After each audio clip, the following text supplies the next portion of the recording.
The Silent Observer. The war room aboard the Galactic Alliance cruiser Indomitable buzzed with activity. Beings from 17 different species moved with purpose, checking tactical displays, conferring in small groups, and making final preparations for the upcoming assault. The air felt charged with a mixture of determination and anxiety, the unmistakable atmosphere before a critical mission. Commander Nailvex, a veteran Loraxian with scales that had long ago faded from vibrant blue to a weathered gray, surveyed the assembled strike team with his 4 eyes. Each blink occurred in sequence rather than simultaneously, a sign of stress his subordinates had learned to recognize. This mission carried enormous stakes. The Crixian Empire had pushed too far into Alliance territory, and intelligence had finally located one of their primary command centers on the moon Tarsus IV. Taking it out could turn the tide of a war that had dragged on for 3 brutal years. Final briefing begins in 5, announced his adjutant, a spindly Helexian whose translucent exoskeleton pulsed with bioluminescent patterns, their species equivalent of nervous fidgeting. Nailvex nodded and approached the central holotable where the team leaders had begun to gather. He knew most of them well. Captain Zorix of the Mantodian shock troops, whose chitinous armor clicked softly as he moved. Lieutenant Kala, one of the few Tyrellian Psionics who could maintain their abilities in combat conditions. Weapons Specialist Drav, whose Voldarian heritage gave him uncanny accuracy with anything that could fire a projectile. And then there was the human. Specialist Adrian Hayes stood slightly apart from the others, his posture relaxed but alert, hands clasped behind his back. Unlike most humans Nailvex had encountered in his career, this one was quiet. Too quiet. While other humans typically filled briefings with questions, suggestions, jokes, or at least nervous chatter, Hayes simply observed, his dark eyes taking in everything without revealing anything in return. Something about that stillness set off alarm bells in Nailvex's brain. The commander had fought alongside humans before. They were unpredictable, creative, sometimes reckless, but always expressive. This one was different, and different often meant dangerous. Attention, Nailvex called, and the room fell silent. The holotable flared to life, projecting a detailed 3-dimensional layout of the target facility. The Crixian Command Center is embedded deep within the moon's surface. Our intelligence suggests minimal defenses at the exterior access points, but increasingly heavy resistance as we move inward. He gestured to the entry points, highlighted in blue. Team Alpha, led by Captain Zorix, will secure the main entrance and provide distraction. Team Beta, under Lieutenant Kala, will infiltrate through the secondary maintenance tunnels and disable internal security systems. Team Gamma, led by myself with Specialists Drav and Hayes, will proceed to the central command hub and neutralize the defense grid, allowing our fleet to move in and finish the job. The assembled officers nodded, several asking clarifying questions about timing, extraction protocols, and contingencies. Everyone except Hayes. The human's eyes were fixed on the holographic display, studying it with such intensity that Nailvex wondered if he was somehow memorizing every detail. Specialist Hayes, Nailvex said suddenly, "You've been assigned to my team because your file indicates experience with Crixian defensive systems. Any insights you'd care to share?" All eyes turned to the human. Hayes looked up slowly, and Nailvex was struck by the calculated precision in that simple movement, like a predator deciding whether something was worth its attention. "The schematic is wrong," Hayes said, his voice quiet but clear enough to carry across the silent room. He gestured to a section of the command center. "Crixian protocol places redundant shield generators here and here, not where your intelligence shows them. If we follow this plan, we'll be trapped between active shields and their security response." The room remained silent as Hayes stepped forward and manipulated the hologram with practiced ease, rearranging elements of the facility's layout. "We should insert here instead," he continued, indicating a seemingly solid section of the outer wall. "It's a maintenance access disguised as structural support." Standard Crixian design includes these at 30-meter intervals, but they're rarely guarded because they're not on official blueprints. Nailvex narrowed his upper eyes while his lower pair studied the human's face. And you know this how exactly? Hayes met his gaze evenly. I've been inside 12 Crixian facilities. None of the missions are in my official record. The implication hung in the air. The Alliance's Special Operations Division was notorious for conducting missions that never officially happened, using operators whose backgrounds were heavily redacted. Nailvex had suspected Hayes might be sewed, but this confirmed it. Very well. The commander conceded after a moment. We'll adjust the insertion point as suggested. Anything else? Hayes shook his head once and stepped back, resuming his silent observation. The briefing continued, teams reviewing their specific objectives, synchronizing timeline expectations, and checking equipment requirements. Throughout it all, Hayes remained still, speaking only when directly addressed, and even then offering nothing beyond the minimum necessary response. Nailvex couldn't shake the feeling that they were missing something crucial about this human. The first red flag had been raised, but the mission clock was ticking. There was no time to request a personnel change, no time to dig deeper into Hayes' background. They would have to proceed and hope his instincts were wrong. The insertion went smoothly, too smoothly, in Nailvex's experience. Their shuttle had approached Tarsus IV under the cover of a sophisticated stealth system, landing in a crater 10 kilometers from the target. Team Alpha had already moved out to begin their diversionary assault, while Team Beta was en route to the maintenance tunnels. Nailvex led his 3-person team across the airless, rocky surface of the moon, their magnetic boots the only thing keeping them anchored against the low gravity.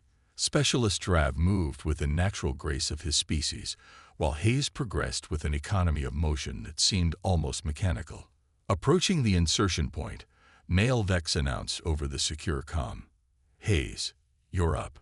The human moved forward without comment, reaching the seemingly solid wall and pressing his gloved hands against specific points.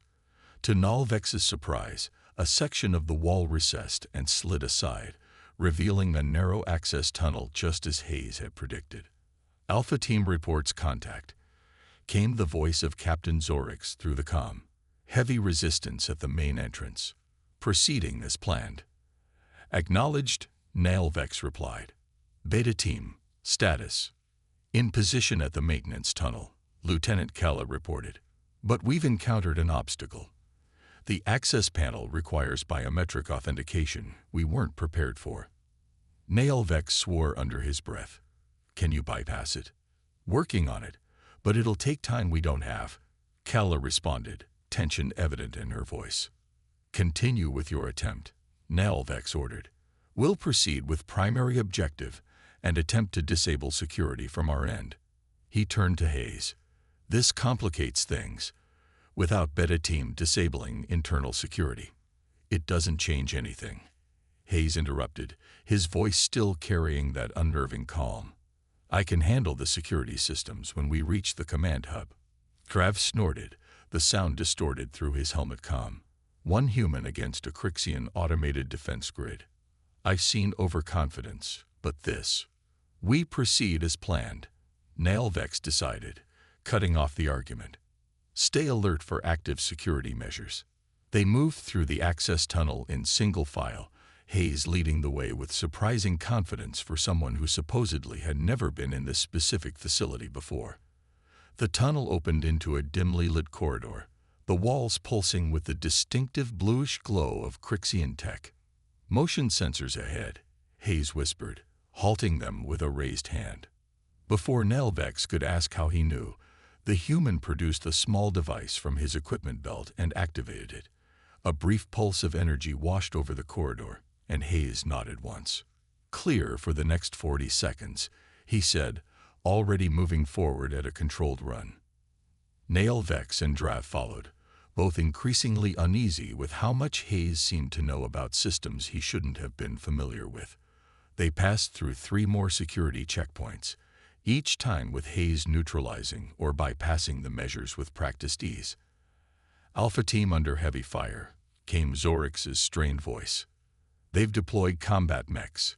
We're holding, but cannot advance further. Beta Team still locked out. Kala added moments later. Commander, we need to abort. They know we're here. Nailvex hesitated, weighing his options.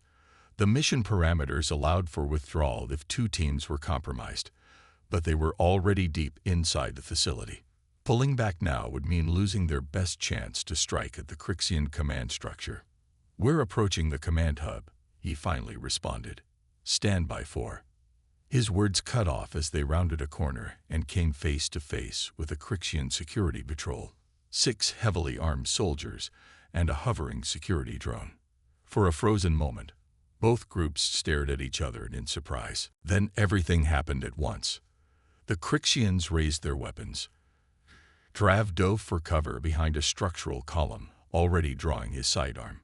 Nailvex reached for his own weapon, knowing he was too exposed in the open corridor.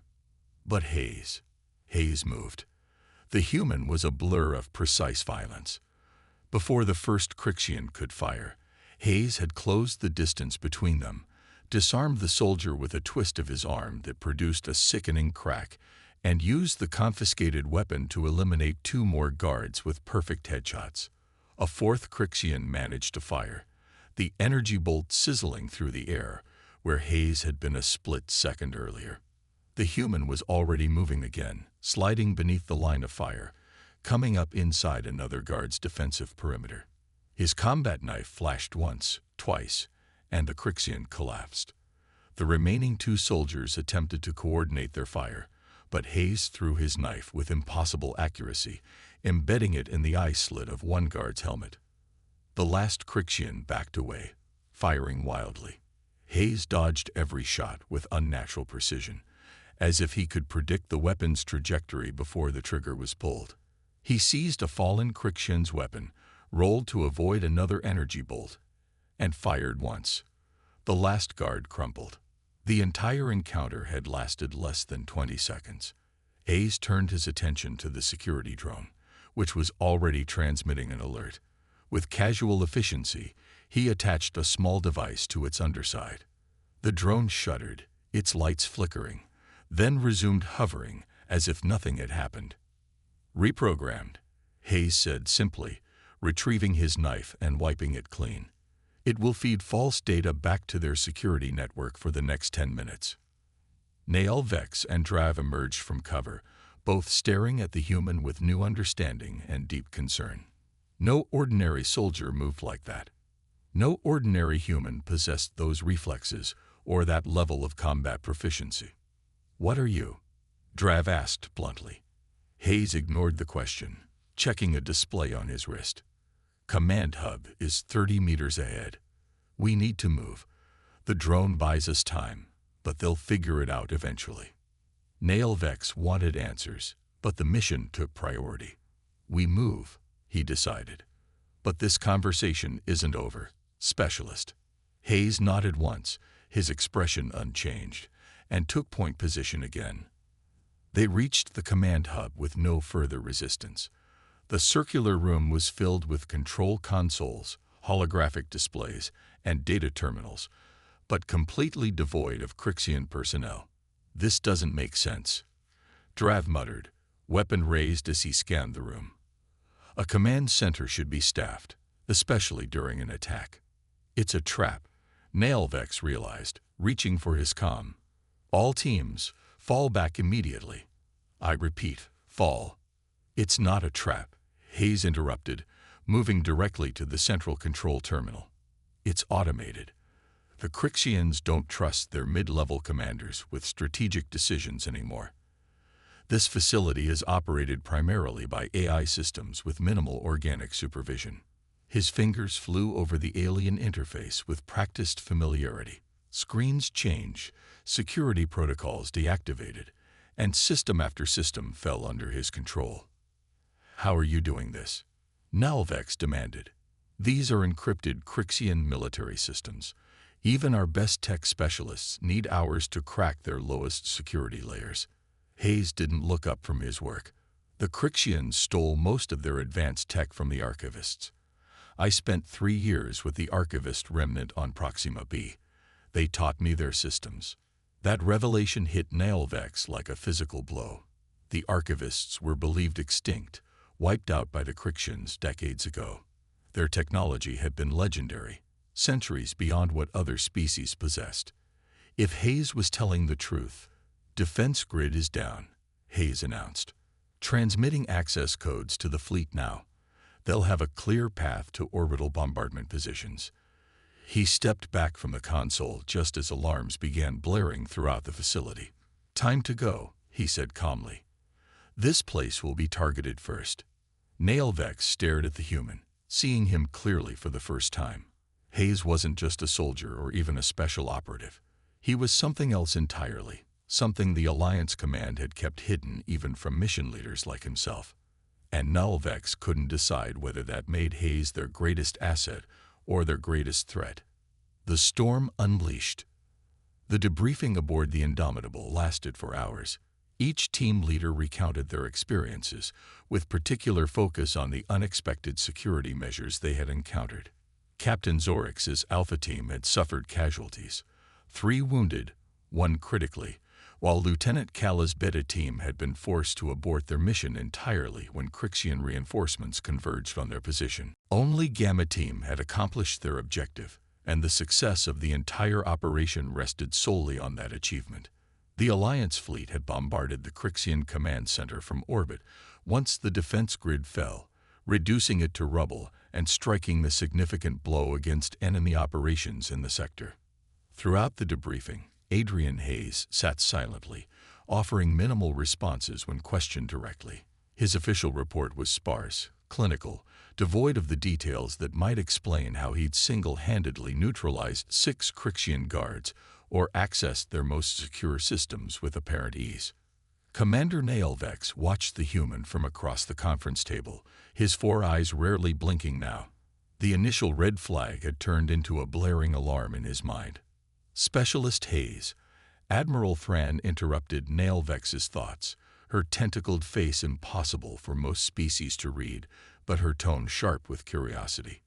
Your actions were instrumental to this mission's success. Yet your methods raise questions. Hayes met her gaze evenly. My methods achieved the objective, Admiral. Indeed they did, Thran acknowledged, manipulating a datapad with 3 of her smaller appendages. So much so that High Command has requested your immediate reassignment to a priority operation. Nailvex stiffened. Admiral, with respect, my team hasn't completed standard post-mission protocols. Specialist Hayes should undergo full psychological and physical assessment before any new assignment. Admiral Thran's eye stalks swiveled toward him. Your concern is noted, Commander, but this comes directly from strategic operations. The specialist will be transferred to the cruiser Valiant within the hour. She turned back to Hayes. You're dismissed to prepare, Specialist. Hayes stood, offered a perfect regulation salute, and left the conference room without a word. The silence that followed felt heavy with unspoken questions. What exactly did we bring on board my ship, Admiral? Nailvex finally asked, formality slipping in his concern. Thran's skin rippled, the equivalent of a sigh for her species. I received his complete file only after your mission launched. Hayes is part of a specialized program, Commander. The details are classified beyond your clearance level. I led him into combat. Nailvex countered. My team's lives depended on him. I deserve to know what he is. The Admiral studied him for a long moment. Very well. Specialist Hayes was part of Project Typhon. Human volunteers enhanced through advanced neurological modification and combat conditioning. They're designed to operate independently in high-risk environments against superior enemy forces. Super soldiers, Lieutenant Kella whispered, her psionic receptors flaring with alarm. A crude term, but essentially accurate, Thran conceded. Hayes is one of only 7 successful subjects. The others, she didn't finish the thought. She didn't need to. And now Strategic Operations is deploying him again, immediately after a high-stress mission. Nailvex said, his voice hardening. Whatever they're planning must be significant. The Crixians are preparing something big, the Admiral confirmed. Intelligence reports suggest they're moving a superweapon into position near the Cygnus Gap. If they secure that choke point, they could cut off our supply lines to 3 core systems. The implications were clear. A desperate mission requiring capabilities beyond those of ordinary soldiers. The kind of mission that would consume specialists like Hayes as readily as fuel. Nailvex made his decision. I request temporary reassignment to the valiant Admiral. My experience with Crixian tactics could prove valuable. Admiral Thran's eye stalks twitched in surprise. You're concerned about the specialist. It wasn't a question, but Nailvex answered anyway. I'm concerned about sending any soldier, enhanced or not, into a situation without proper support. Project Typhon created a weapon, but Hayes is still human underneath whatever they did to him. Ignoring that fact is tactically unsound. After a moment's consideration, Thran nodded. Request granted. But understand this, Commander. Strategic Operations has full authority over this mission. You'll be there as an observer and advisor only. Understood, Admiral. As the meeting adjourned, Captain Zorix fell into step beside Nailvex in the corridor. You're walking into something dangerous, the Mantodian said, mandibles clicking softly. That human, he's not right. When he fought those Crixians, I watched through the security feed. He didn't blink, didn't hesitate. No fear, no anger, nothing. All the more reason someone should watch his back, Nailvex replied.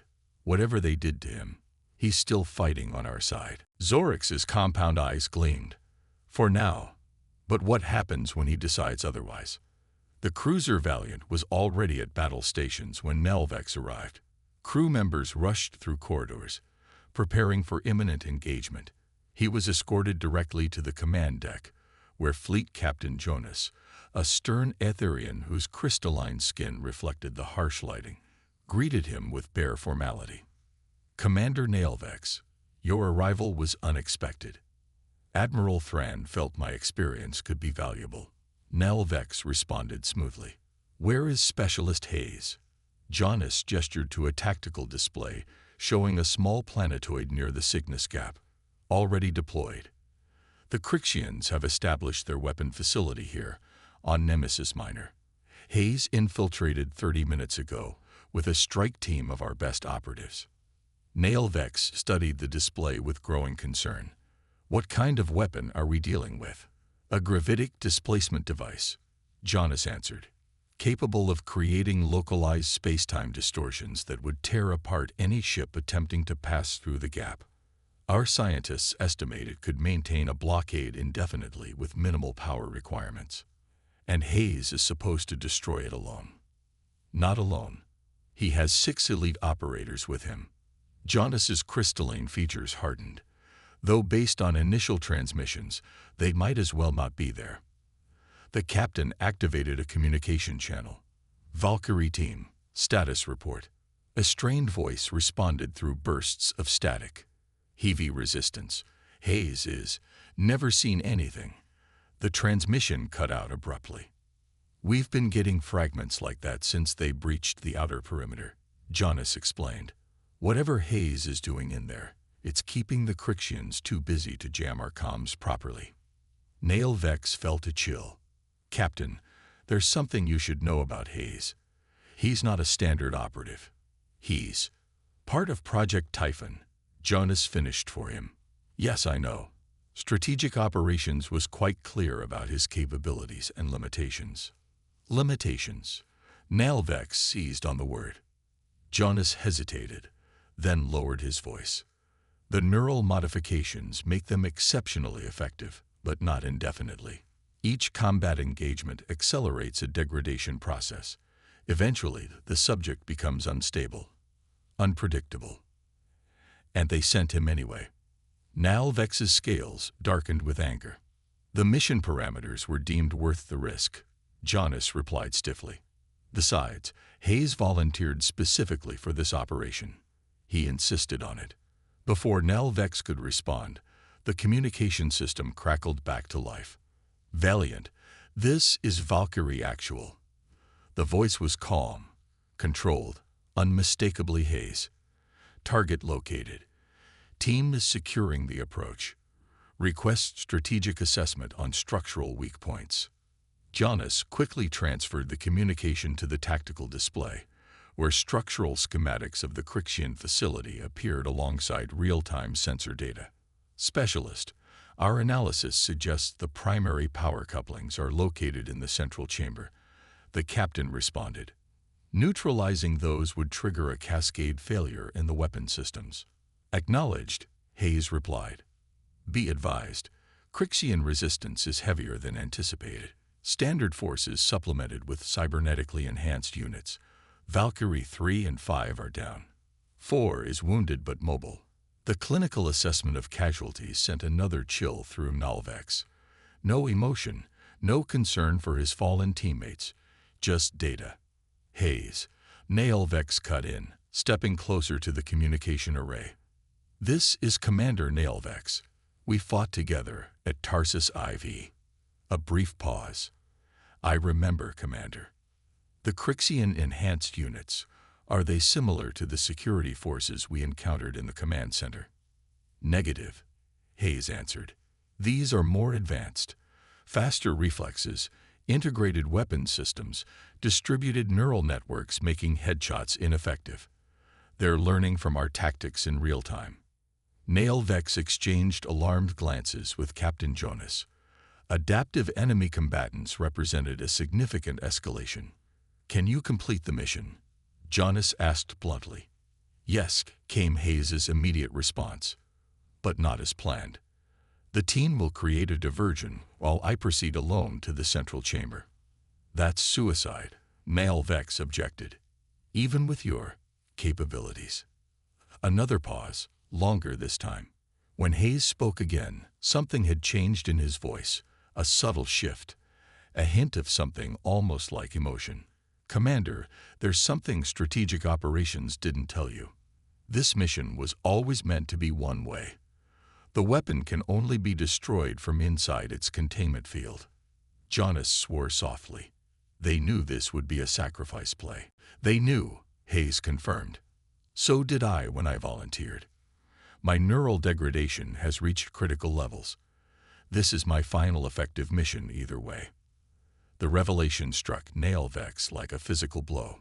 Hayes hadn't just been quiet during that first briefing because of his training or nature.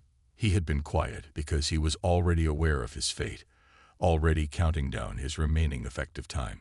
There must be another option, Nailvex insisted. Our science team's cold. There isn't time, Hayes interrupted. And there isn't a cure. Project Typhon succeeded in creating the perfect soldier, Commander. The price was our humanity, piece by piece, mission by mission. I've been living on borrowed time since before we met.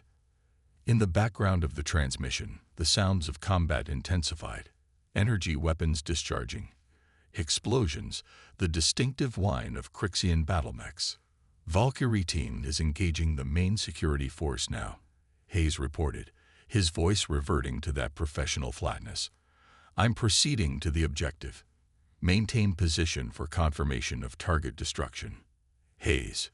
Nailvex began, though he wasn't sure what he intended to say. It was an honor serving with you, Commander, Hayes said quietly. Even briefly. You were one of the few who saw me as a soldier first, not just a weapon. Remember that about us. Underneath it all, we're still human. The communication cut off, replaced by the steady beep of a data transmission showing Hayes' progress through the facility. On the tactical display, they watched his signal move with remarkable speed through hostile territory, bypassing some security checkpoints, eliminating others with ruthless efficiency. He's going to make it, Jonas murmured, a mixture of awe and unease in his voice. He's actually going to reach the central chamber. Minutes later, Hayes' signal reached the weapon control center.